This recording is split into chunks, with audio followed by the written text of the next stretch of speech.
Galatians 5. Stand fast, therefore, in the liberty wherewith Christ has made us free, and be not entangled again with the yoke of bondage. Yoke means to yoke, join together. Yoke under bondage is referring back to the two sons of Abraham, which represent one son, the seed of liberty, and the other son, the seed of bondage. Again shown in Galatians 4. Galatians 4:22.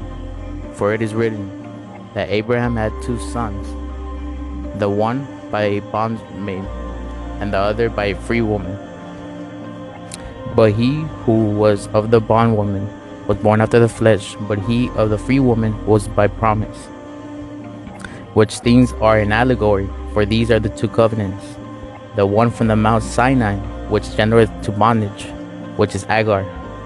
We are the seed of liberty, the ones who believe. Behold, I Paul say unto you, that if ye be circumcised, Christ shall profit you nothing. For I testify again to every man that is circumcised, that he is a debtor to do the whole law. James 2:10. For whosoever shall keep the whole law and yet offend in one point is guilty of all. Romans 5:12. Wherefore, as by one man sin entered into the world, and death by sin, and so death passed upon all men, for that all have sinned. Christ is become of no effect unto you. Whosoever of you are justified by the law, ye are fallen from grace. Romans 6:14. For sin shall not have dominion over you, for ye are not under the law, but under grace. Romans 11:6. And if by grace, then it is no more of works, otherwise grace is no more grace. But if it be of works, then it is no more grace, otherwise work is no work. For we through the Spirit wait for the hope of righteousness by faith.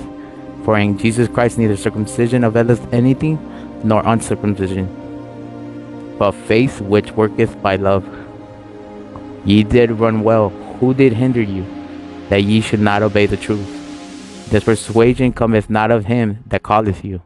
A little leaven leaveneth the whole lump. I have confidence in you through the Lord, that ye will be none otherwise minded. But he that troubleth you shall bear his judgment, whosoever he be. Romans 2:1. Therefore thou art inexcusable, O man, whosoever thou art that judgest.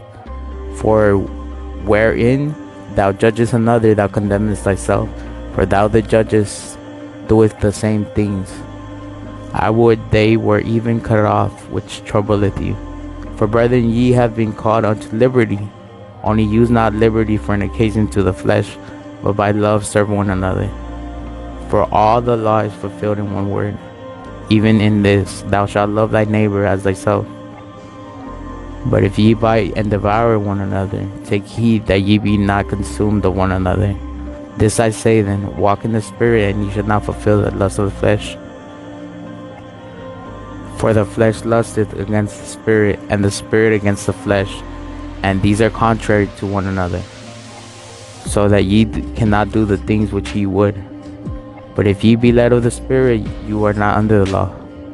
Now the works of the flesh are manifest, which are these: adultery, fornication, uncleanness, lasciviousness, idolatry, witchcraft, hatred, variance, emulations, wrath, strife, seditions, heresies, envying, murders, drunkenness, revelings, and such like, of the which I tell you before, as have I also told you in time past, that they which do such things shall not inherit the kingdom of God.